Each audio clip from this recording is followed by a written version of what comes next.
Our last underclassman letter winner was again part of our defensive line that was very strong.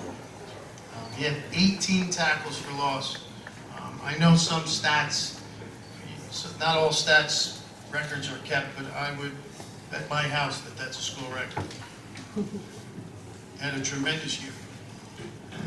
A game doesn't go by where I meet the coach in the middle of the field before to greet, to say hello, and the first thing they ask is, what grade is 68 in? You know, when I get to tell them that he's a junior, it's fun to see their face to know that they got to coach against him one more time. Most games, he was unblockable. There wasn't a team that could put one player on him and expect any success. By the end of the year, he was getting not just double team, but triple team. Right? Teams were game planning just for him. And he still battled through it, made plays all year long, did a great job on offense also. For his efforts, he was named first team all-conference yesterday. They're all league meeting. Joe Scaglione.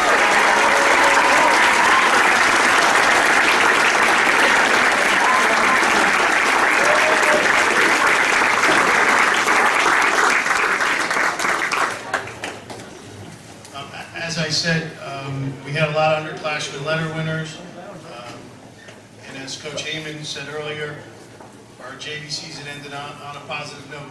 Those 3 wins. In school, remember, focused in school.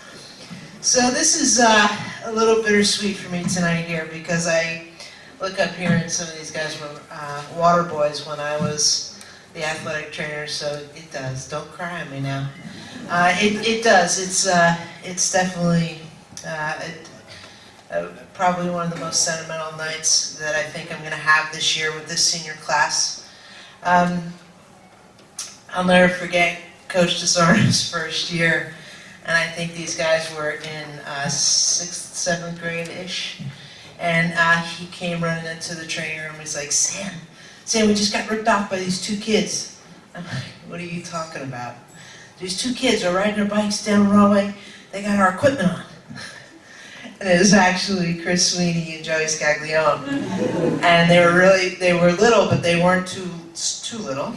And at the time, the PAL didn't have equipment to fit them because they were too big. And so they came over to the training room, and we fit them with our equipment for high school kids. And I had to tell Jimmy, no, it's okay. They're our future. It's good. Let them go. But if you could just envision those 2 guys on their bicycles, riding down with their helmet on and shoulder pads, it was quite a sight. Certainly an endearing one, and one that I will never forget. I don't know if you guys remember that, but it was really funny. The whole thing about it was funny. It was a great memory. But this season, This next player, I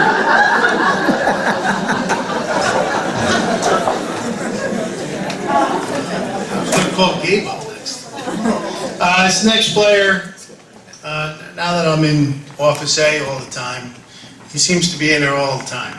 And I realized it's not because of me, it's because Mascara has candy, and he needs to get his candy fix every day. No. But last spring, Joe always wants these meetings. He's a big meeting guy. I love it. And he wanted to talk. And he wanted to talk about what we needed to do to get better, and what he needed to do to get better.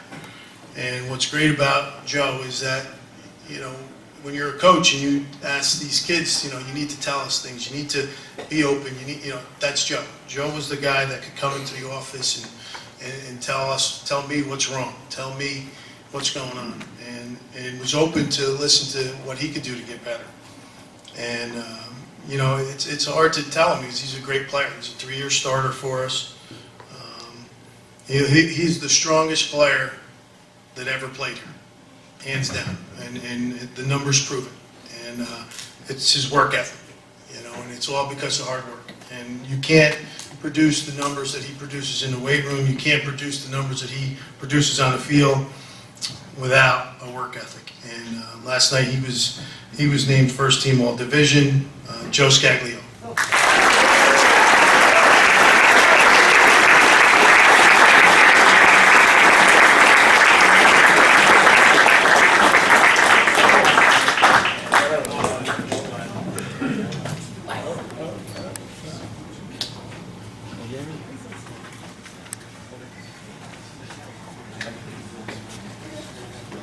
You